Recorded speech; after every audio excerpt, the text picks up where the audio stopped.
And now we have the presenter Sara, and she will talk about algebraic and combinatorics properties of power vector, polynomial power vector. Okay. Yeah, please. Thank you for the introduction and thanks for the invitation. I am Stuart. Maybe I just make it off.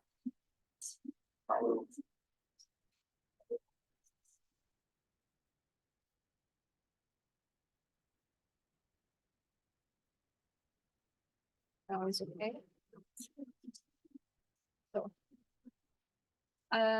So as was mentioned, I'm talking about powers, but not usual powers, the ones that we call square-free powers. So I start with monomial ideals. So far in several lectures, we heard about different types of polynomial ideals. I want to focus on monomial ideals. We know all what is a monomial in polynomial ring, say kx1 to xn, where k is a field. Here, by monomial, I mean x1 a1 to xn an. And this is a monomial.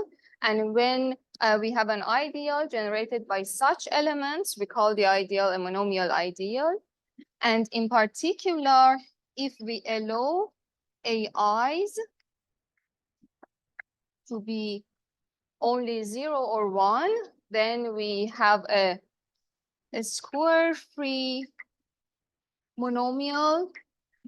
And then the ideal generated by such elements is called a square-free monomial ideal. And apparently square-free monomials and also square-free monomial ideals are corresponding to several well-known objects, especially in combinatorics, like graphs. When we talk about, for example, edge ideals of hypergraphs or graphs in particular, we are talking about square-free monomial ideals. This is denoted if I have a simple graph G.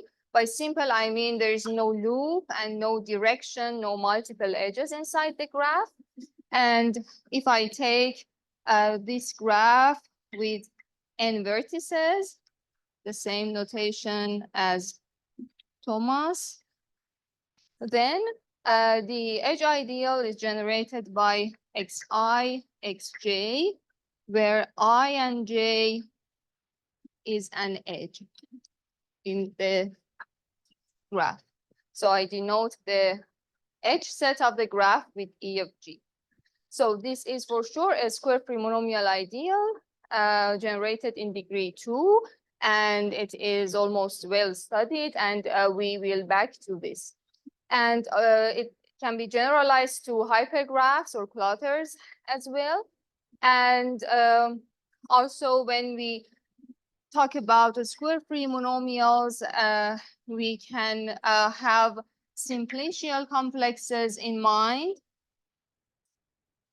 in particular matroids. I just want to give a few keywords. And also we have, if we work with 0-1 polytopes, they can be corresponding to polytopes as well. And since they are in one-to-one correspondence with some vectors in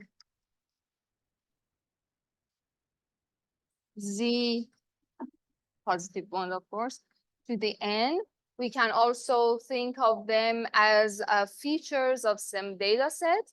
So not all data can be described in this way, but at least the ones which can just be lied in lattice points can be described with monomials as well. And so it may seem to us that they are very special and they are unrelated to other types of ideals in polynomial ring, but this is not the case. As you might know, when we have Bruckner basis, I think you have heard about this in the previous week in Shaheen's lectures. So with the means of Grubner basis, you can go from a homogeneous ideal in polynomial ring S to the world of monomial ideals as their initial ideals with respect to some term order. So you can associate to any polynomial ideal in S, a monomial ideal. And here we would like to look at, in particular, at square-free ones, and they are also very much related to monomial ideals in general. So monomial ideals can be related to square-free ones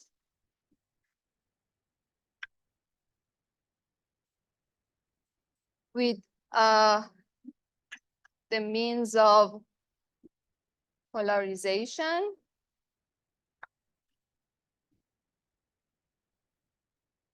So it means that if I have, for example, something like this here, x1 squared, x2, x3 cubed, I can polarize it in this way, that I split the second power of x1 to two different variables, two new ones. Then I have x2 itself, and then x3 1, x3 2, x3 3. So and via this path, we keep several algebraic and homological properties. So I just want to emphasize that the square-free monomial ideals seem to be very special, but since they are showing themselves in the literature almost everywhere, we are interested in them, and from them we are associated to monomial ideals in general, and also to any homogeneous ideal in S via a term order. So from now on, I would like to keep my focus on square-free monomial ideals. On the other hand, when we study ideals, we are also interested in powers of them. We would like to see how they behave, how much they are far away from the ideal itself. So for any ideal, especially for monomial ideals, and in particular for square-free monomial ideals, the powers of ideals are interesting for people, and not all nice problems are solved yet. So this is one nice object to study from different points of view, especially in some invariants, algebraic and homological invariants. But I mentioned that the square-free monomial ideals are very nice. We are more comfortable with working with them, but these are not for sure square-free anymore, right? But still, we can take the square-free part of these ideals, and then we would like to see how they are related to the power, the ordinary power, and we still can say some comparison between the special power that I'm going to define with this one, and we still can benefit from the literature of square-free monomial ideals. Okay, so and our main object at some point on will be the edge ideals and their powers. So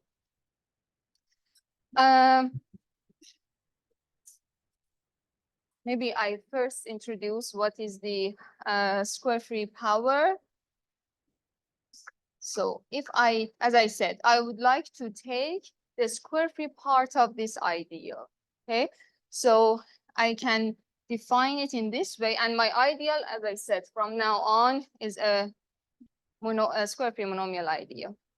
So I take this to be the ideal generated by U1, U K, this is a multiplication, such that Ui is inside I, and maybe it's better to write it in this way.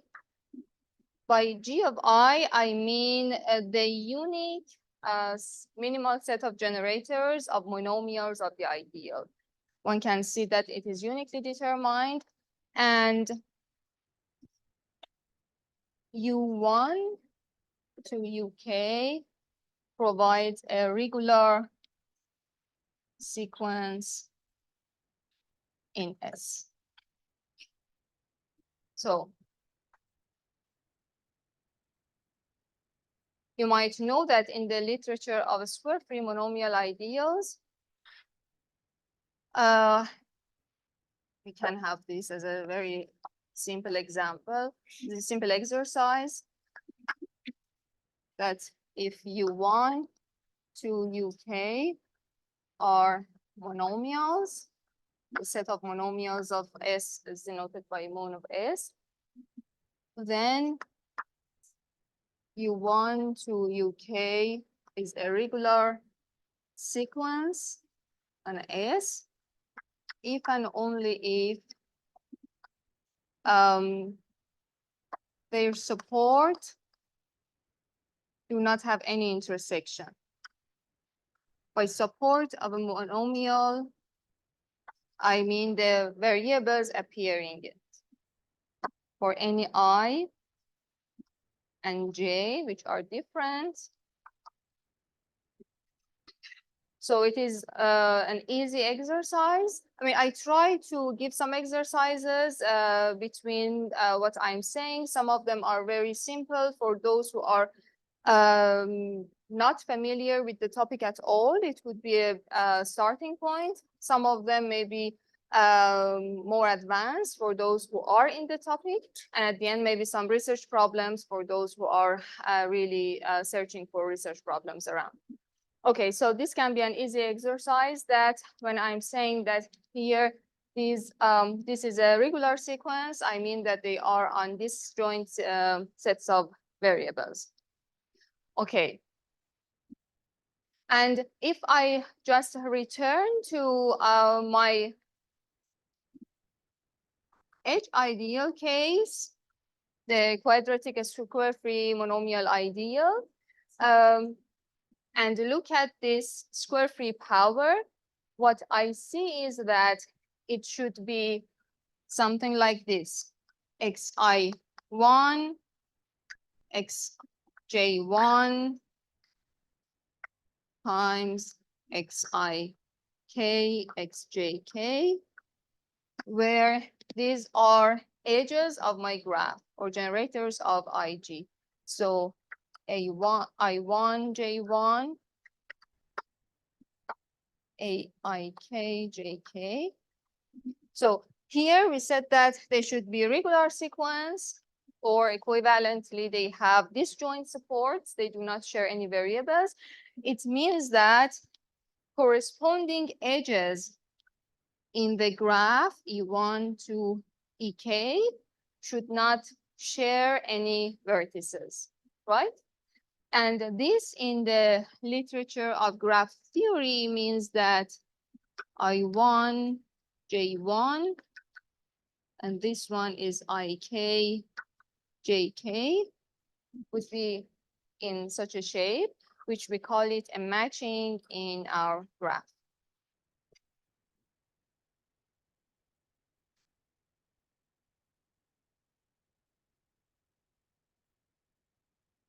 Yeah, is the definition clear?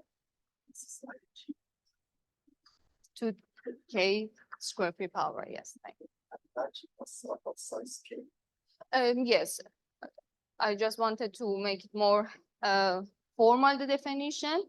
And this is a matching And when I'm working with the kth square free power, it means that I'm looking at matchings of cardinality k, and I call it k matching. And if I had started with a hypergraph here, it is more common to call such objects. Of course, we have bigger cardinality in the edges, and it is called a packing number, packing in hypergraph. But I don't want to go to hypergraph language now. So it is a length of K, or there are K edges? there are k disjoint edges. Yeah. Okay, so this is the definition of k square free powers. This is a typical example that we can work with. And since matchings in graph theory are very important and they are very well studied, so it means that we can have a strong bridge between the powers that we are interested in and matchings in graph theory.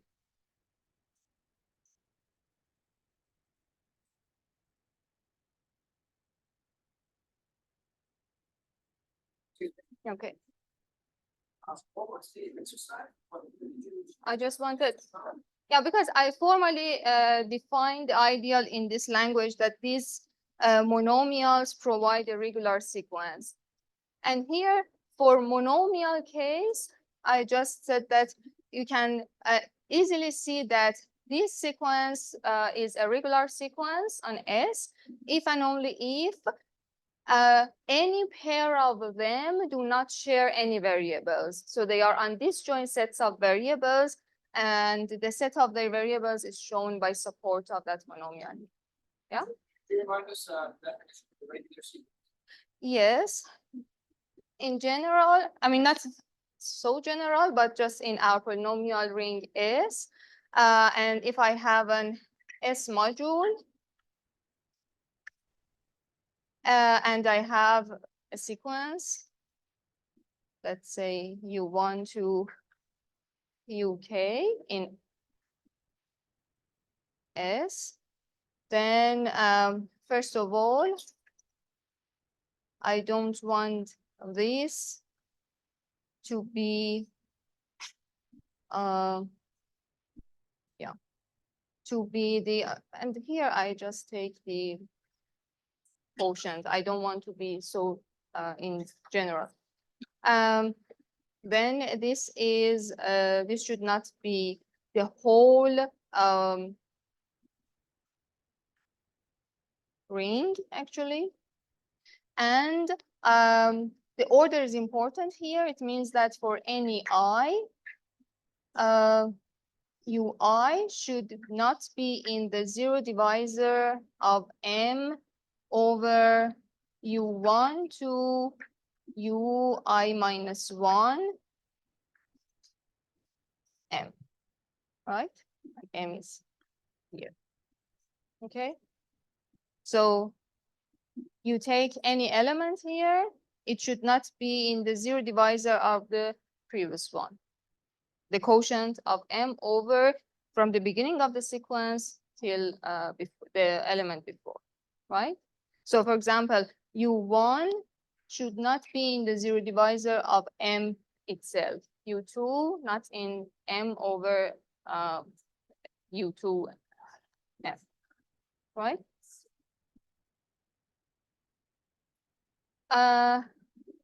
Okay.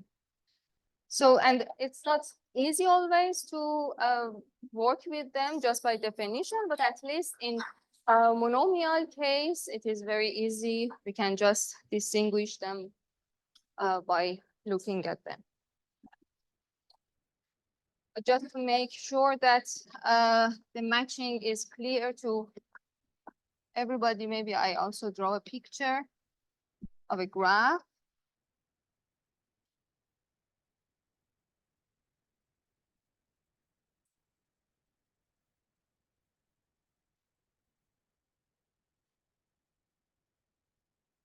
So if I have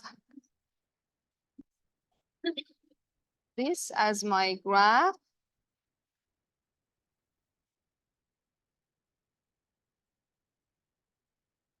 Now the edge 1, 2, and 3, 4 is a 2 matching because they do not share any vertices. But this is not a maximum matching. I can extend it to 1, 2, 3, 4, and 5, 7, for example. And this is a 3 matching, right? And can you give me a matching of a bigger size in this graph?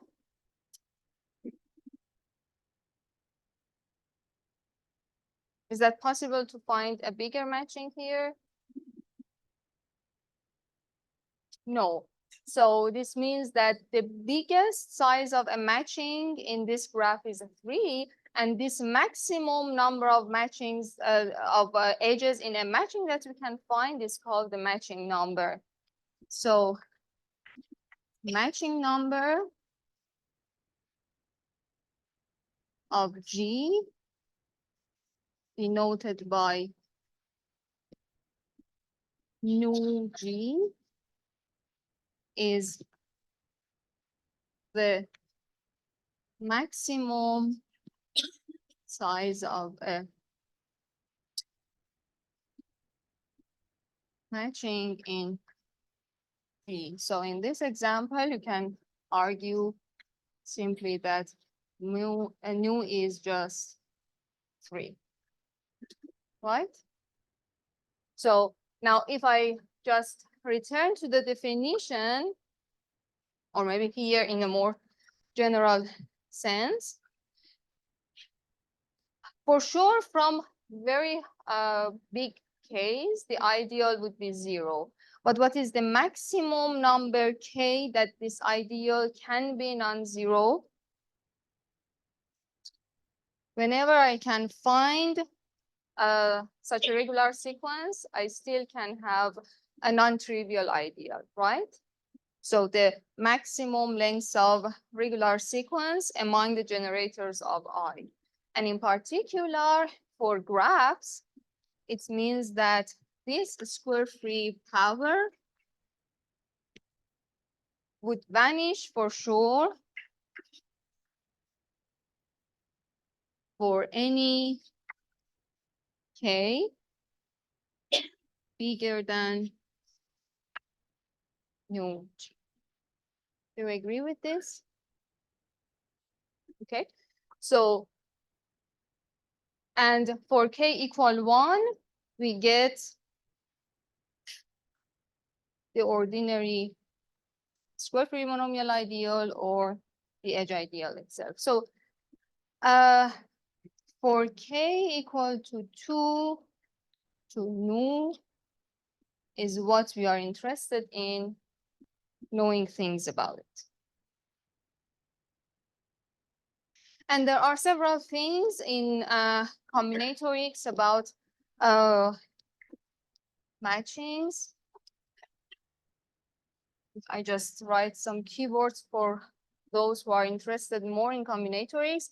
One is the matching complex, which can be somehow related later to these square free monomial ideals, this kth power, and which is a simplicial complex and is built based on the matchings of the graph. And the other one is matching polynomial.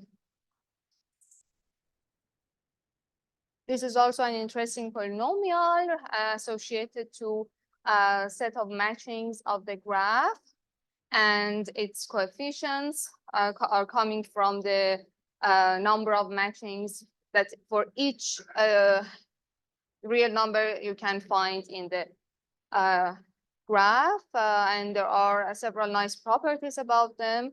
They are real rooted, so the coefficients are unimodal, so it means that it increases at some point and then it decreases. So there are almost very well studied, and they are nice objects related to matchings.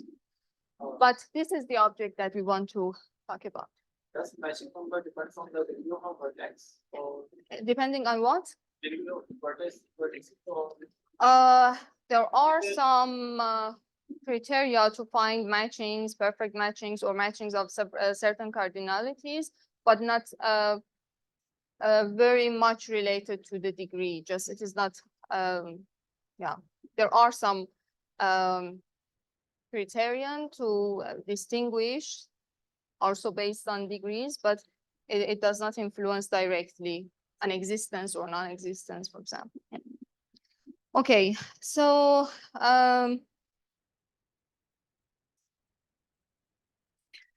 I wanted to go to some numerical invariants arising from minimal graded Fourier solutions of these ideas. But since in Imran's talk, I found out that there are some participants that might not know about resolutions that much, I just give a very brief and short, maybe a few words about them, that what is a resolution, what are the invariants that might be interesting for us. So I start with a homogeneous ideal, in general, maybe in S. And so suppose it is generated by a homogeneous system of generators like F1 to Fr. So we can find here a surjective map. And suppose these are of degree D1 to degree dr. So what I want to do is to take the standard basis here for any I from 1 to R to Fi. So here what I have is S. I have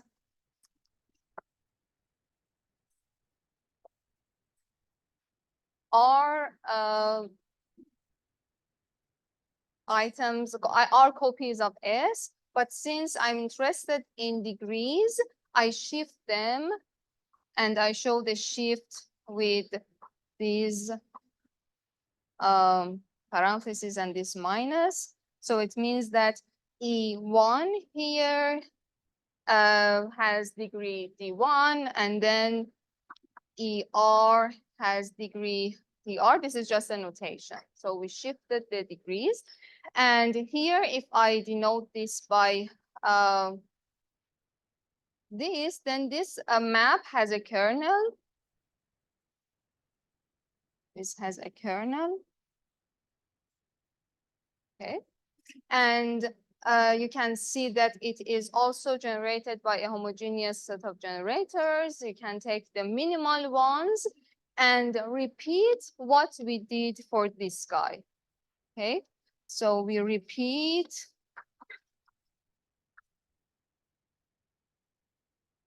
for this guy. It means that you take the generators here, you can find some bases here.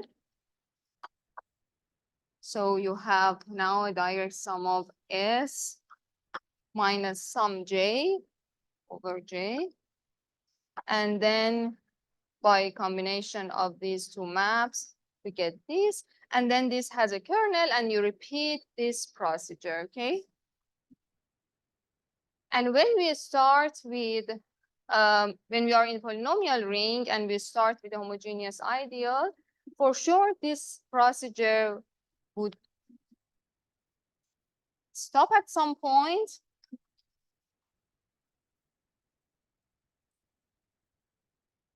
And here we have some powers because in each degree we may have several copies.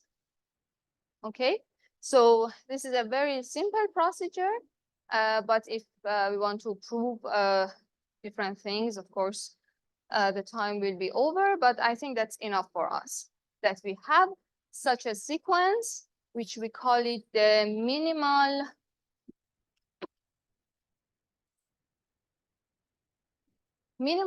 if you take minimal system of generators here, minimal here, and in all steps, if you take the minimal system of homogeneous generators, then you have a minimal one graded when you take care of these degrees and make all your maps, so to say, of degree 0,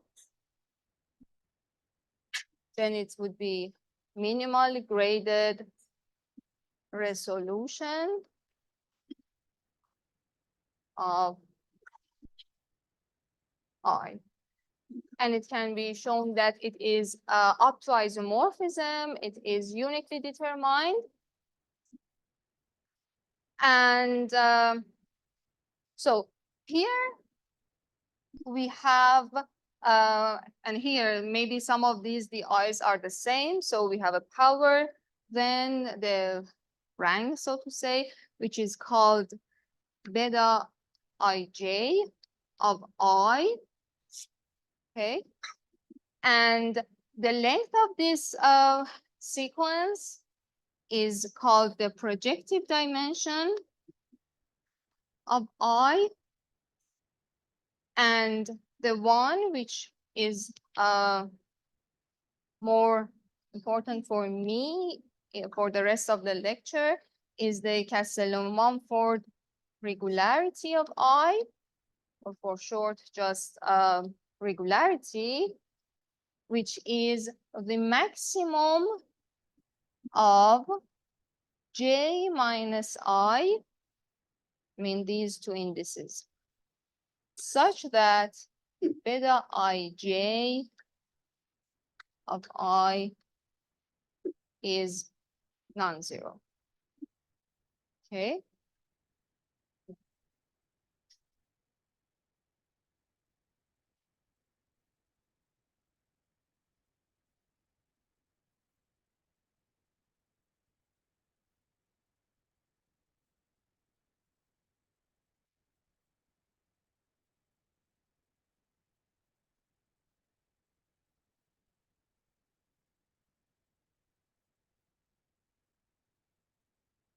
So this is the minimal graded free resolution, Betti numbers, projective dimension, regularity.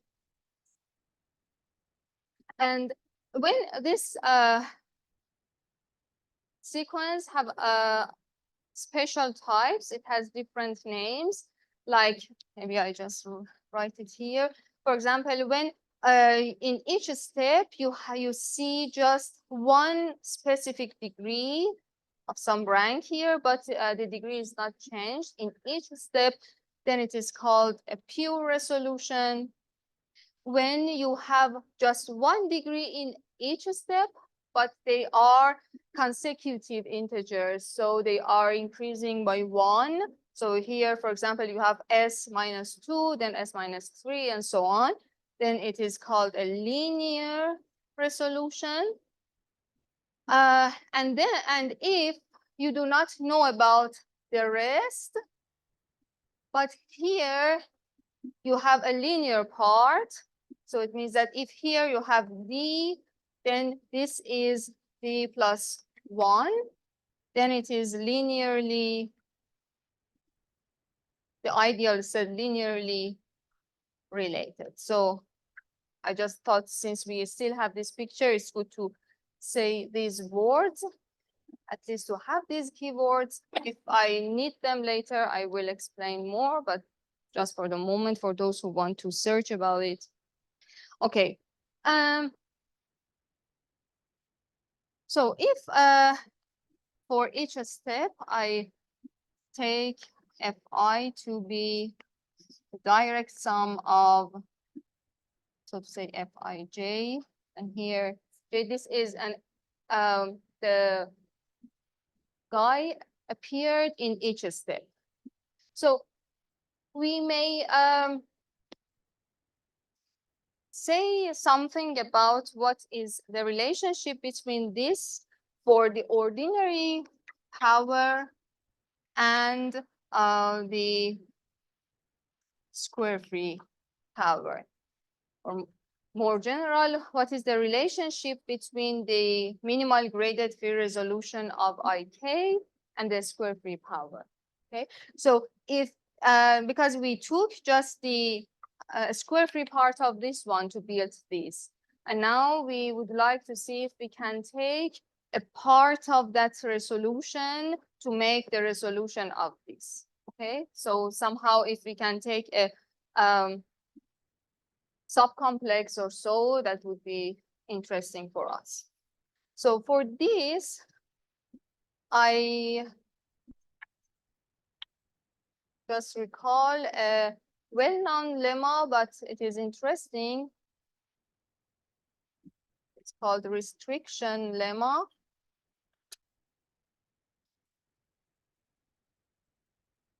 To see if I just recall it, and then we will see if we can apply for these two guys to see if they are in terms of their resolution related to each other.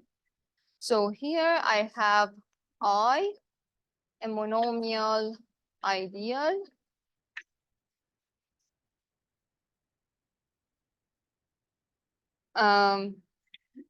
In S, and suppose that F is a minimal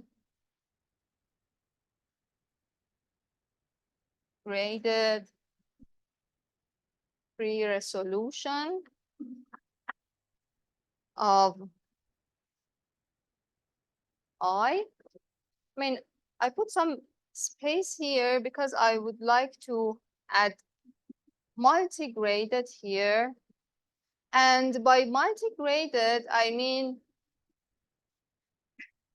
so let me say it in this way. This, I have different views for this. Maybe if I see this guy in the ith step as S minus 2, S minus 3, let's say, for example, then I can say that the rank of this free module is just 3, and we call that the total Betty numbers. So I have 1 here and 2 here. So this is the total Betty number, which is 3. But if I want to go to a bit more details, I can talk about graded Betty numbers, what I defined above. And then, so if this is in the ith step, I would say beta 1, 2 is just 1, and beta still I, but this time 3 is just 2. And if in the construction, these degrees somehow came from two monomials, let's say in kx1 to xn, from x1, x2, so it has degree 2, and multi-degree, suppose my is x1, x2, and x3 and x4. So I can associate this vector to this, right? I have each component for each variable. And sometimes we write this vector as a multi-degree and sometimes the monomial itself. And suppose this degree 3 came from such a monomial, x1, 2, x3, yeah, that's enough, yeah. And the vector is just 2, 0, 1, 0. So we can think of the multi-degree as of this vector or this monomial. And then we call the multi-graded monomial ideal, multi-graded resolution, and so on. Okay, is it clear what is the relationship between degree and multi-degree? Yeah. Okay, so and that's why I put multi-degree here, because it is more precise and more combinatorial actually. So now I have monomial ideal. I have this minimal multi-graded free resolution. And suppose that M is just a monomial, a given monomial in S. and I set I less than or equal to m coming from this I to be the ideal generated by those generators, minimal generators of I, which are dividing this given monomial. Okay. So as an example for this one, I can show you here, for example, if I have my ideal, let's say x1, x2 squared, x1, x3, and then if I take m to be x1 squared, x3 squared, then what would be this ideal? It should be those generators of I, either of these two guys, such that divides the given monomial. So can I put this here?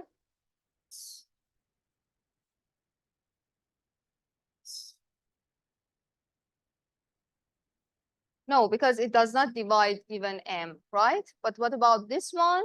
Yes. This can be put here. So this is a part of the given idea, right?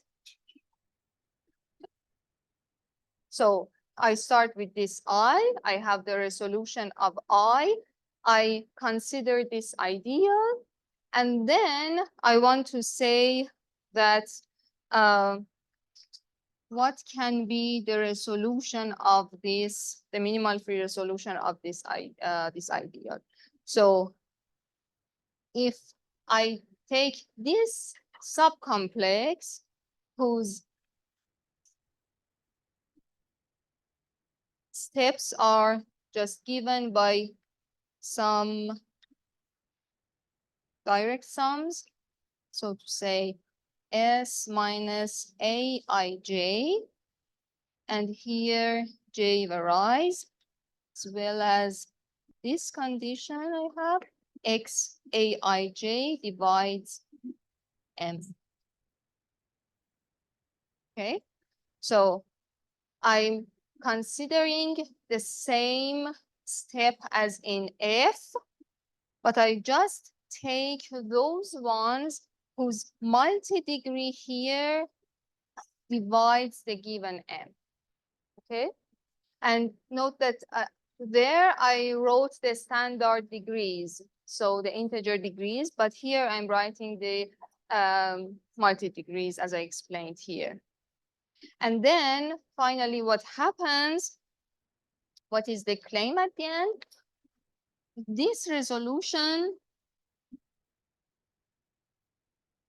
is the minimal graded free resolution for, not so easy to write here. Okay, so once more time, I have a monomial ideal. I take its minimal multi-graded free resolution in the way that I explained. I take the maps, I take their kernel, I look at the degrees, and in particular multi-degrees here, and I obtain this minimal multi-graded free resolution. And on the other hand, I take a part of this ideal with a given monomial M, okay?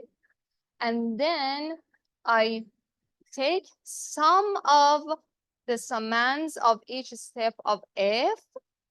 Then I have a subcomplex and a new sequence subcomplex of F. And the restriction lemma says that this is the minimal multi-graded free resolution for this ideal. We don't prove this, we just use this one, but for those who are interested in and who know something about resolution in advance, they can also try to prove it by themselves. But for the moment, we just agree on it and use it. So let's just return to our objects. We had this ideal and this one. So what if I have the minimal graded field resolution of this one? I would like to know if I can say something about the minimal graded field resolution of this one, and better if I can have a multi-graded one. So if I want to use restriction lemma, so I have this, I have this, I can search for this to have this, and then for sure I can provide what I want there, right? So what can be our candidate for this monomial? We can see once more time the definition, which I don't find. Maybe I have removed it. Oh, here. So I less than or equal to m is generated by those monomial generators of I which divide the given m. Okay, so which vector, 0, 1 vector, or which monomial I can take here so that this would be ik less than or equal m. What would you suggest for this m?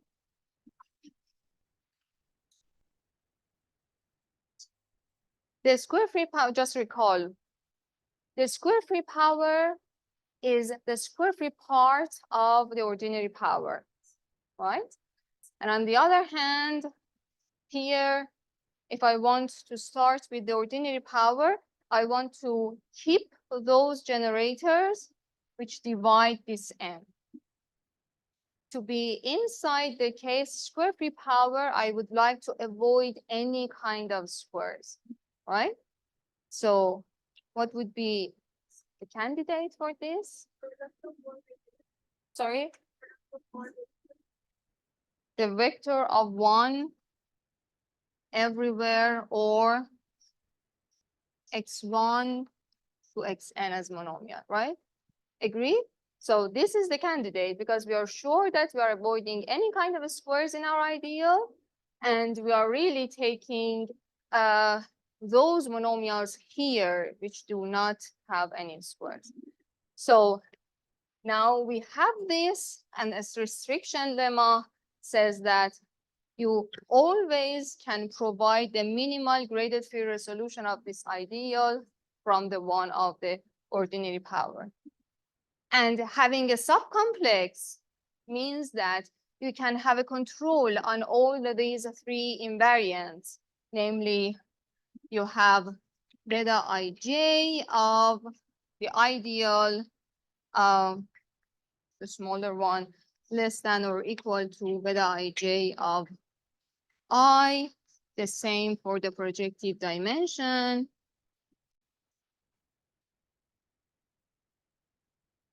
And regularity, which is more important for me here.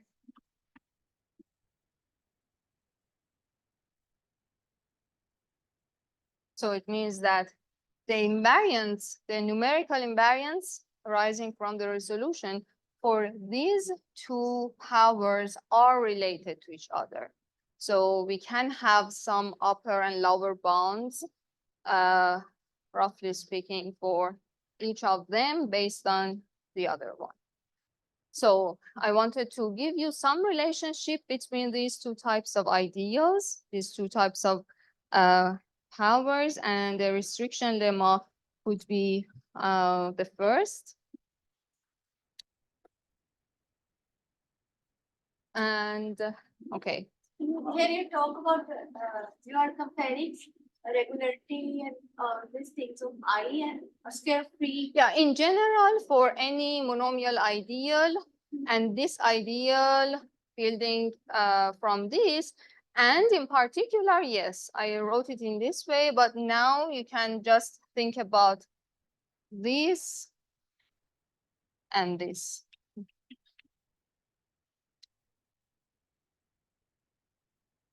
Right? This is, yes, this is a consequence of what we built together, right? Okay, Sara, there is a now there are two notations of the board now. One is for the edge ideal, and you use the K matching. Yeah. You use the notation IGK, the same notation here. Yeah, because you mean this notation? Right, Yeah, I mean, in general, I defined it for any square free monomial ideal, and in particular for edge ideals. Yeah. And for instance, if one start from the end idea of the graph and compute in this way, IK, so is it the same with the matching? Right.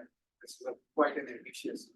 If you start with the edge ideal, okay, T power, the ordinary one, yeah, ordinary one. the ordinary one, and then you should just throw away the with a squared part, and then what is remained is for sure coming from not the matching number, but coming from a certain matching. Certainly. Yes, it depends on what is your K. So it means both the definitions are compatible with each Yeah, sure. But If you take that one as a definition, yes. But what if I is not scary?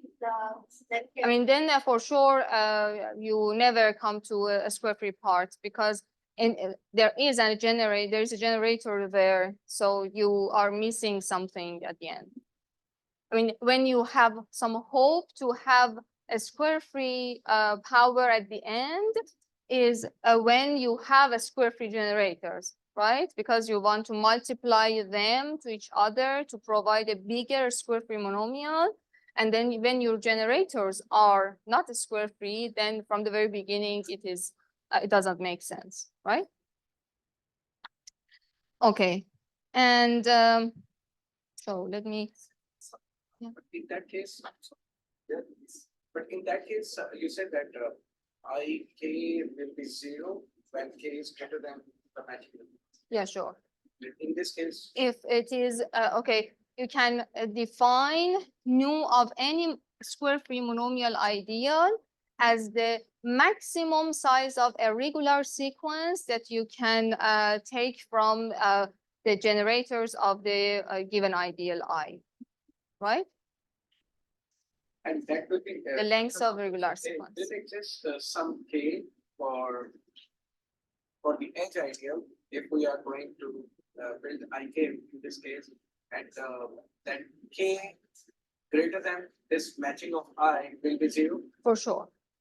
Yeah, this because in general you are looking at those monomials in the generators of the ideal I, which make a regular sequence, and then if you just know what is the maximum length of such sequence, then after that number, for sure your sequence will have. This is the point.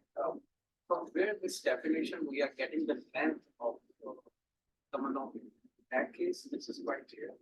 But in that case, it is. I mean, here we have some combinatorial description for this, but here then this is totally algebraic, not so trivial.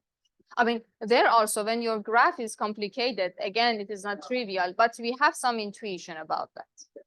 Yeah. Okay. Oh, you wanted to ask? Okay. Sorry. So thinking back to the example, how did you see the? Here. Yeah, how did you see those variables? So these are these ranks in each degree. So I start with a very simple ideal. Suppose my ideal is just x1, x2, x3, x4 in k x1, x2, x3, x4. Okay, so this is my ideal. And here, what I can do is that I take E1 to x1, x2, and E2 to the other generator. okay? And since in standard grading, they are of degree 2, I assign to each of these two guys also degree 2, and I shift my S by 2 degrees. So I put -2 just as notation. And now this map is of degree 0. Okay. So, and since I have two guys of degree 2, I have two summoned like this. So I put 2 here. Okay. And then I take the kernel of this map and I go back. So, and here is the 0th step. So this is F0. So I read it in this way, that this number is beta 0. This stands for the first index. And then the second index stands for the degree. So it is beta 0, 2 of this ideal is just this power, which is 2. Okay, and so on. So the next step, when you work with the kernel of this map, would be F1, the homological degree 1. And then you have a summand of some free modules with certain degrees. Then what you read as the rank here, separated by degrees, is just beta 1 and something. It depends on the degree. And then you read the rank here and so on. Okay. And yeah. So just for those who are not that much familiar with resolutions, I think it would be a good exercise just to complete this resolution. So start with this ideal. I gave you the first step. Try to complete this resolution and determine all Betti numbers, projective dimension, and regularity. We can also use Macaulay tool, but first please try by hand just to make sure that you know what are the computations, but you can also use Cocoa or Macaulay tool. They are available and you can compute the resolution, the whole resolution. Okay. So I am almost done with the time, but let me see if I wanted. Um,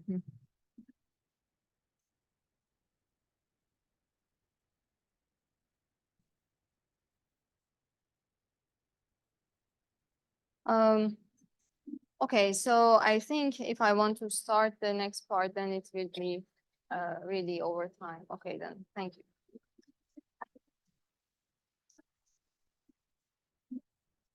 Any question? So how can you try to find the basic of the cases with color of hydrogens of the basis of the Yeah, I mean, we have a paper where, if time allows, maybe in the last lecture, I say a few words about that, where we consider the depth of square free powers. We define a function based on the depth. And there, yes, we also consider the simplicial complex. But we have two views. Somehow that this ideal is the facet ideal of that simplicial complex or the Stanley-Reisner. And we somehow have both points of view there. Yeah, you can see that paper, and maybe I have some chances at the last lecture to tell you a few words. Is there a relation between sets of associated prime markers of Y and IS? Among what? Sorry, once more. Associated prime marker, associated prime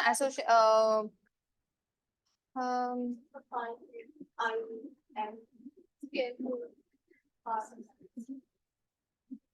So you mean even in that general sense that we take the restriction, the associated primes I mean, this is, of course, this is a part of the ideal, the original ideal. So the associated primes contain this ideal as well, but the minimal primes may vary because you are losing something at some point.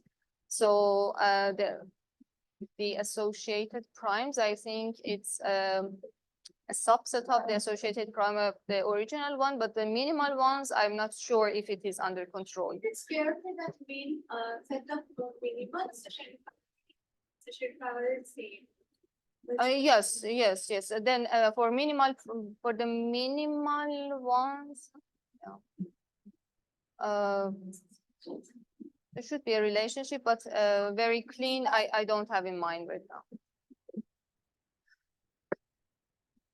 Use.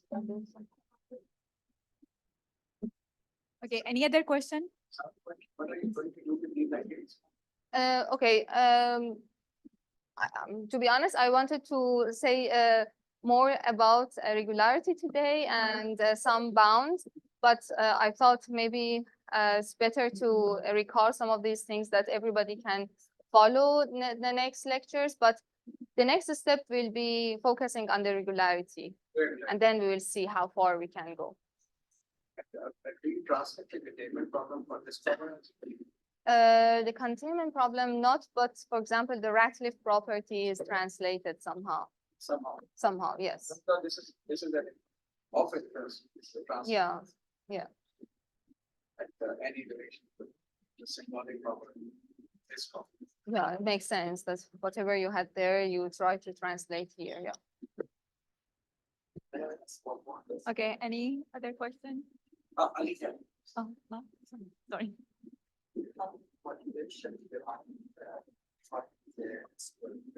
I mean, we didn't define the square free powers. It existed before, but yeah, I mean, we were trying a problem concerning with ordinary powers. And then during that way, we understood that, okay, we don't have enough things to attack that problem, but then we solved that, okay, this power exists and we can say a few words about this type, and then we just, yeah, change our way. And yeah, but I think everybody who work in this direction first is struggling with the ordinary power. At some point, see that, okay, we can say something here because, as I said, it can provide some bounds for the ordinary power. Then you feel that you have some hope to get closer to the ordinary power. Okay, any other question? Pillars, thanks.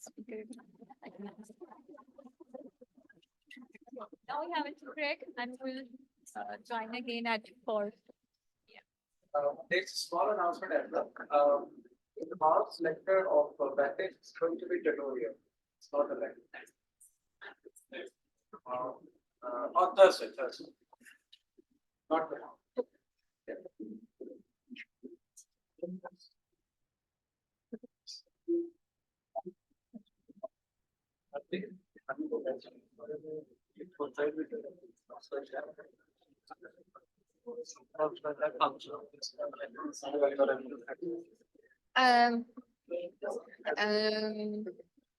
Not exactly. It is related, but it is not really the same because here you take the maximum length of regular sequence, which is in the ideal, in I, okay?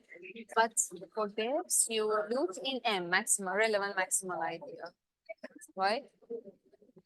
So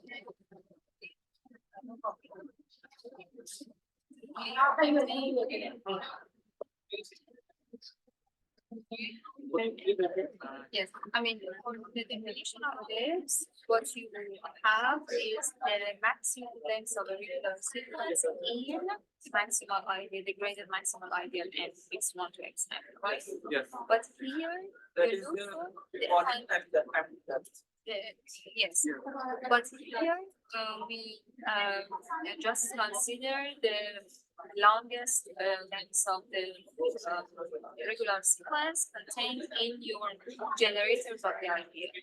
So it is not the same as this. So then it is called the identical ideal. Because, variations of definitions, I'm not sure if it really coincides, but because depth alone is one that we use the maximal idea. But if you call that one high depths, yeah, it might be comprehended as that way. I think it can be, yeah. And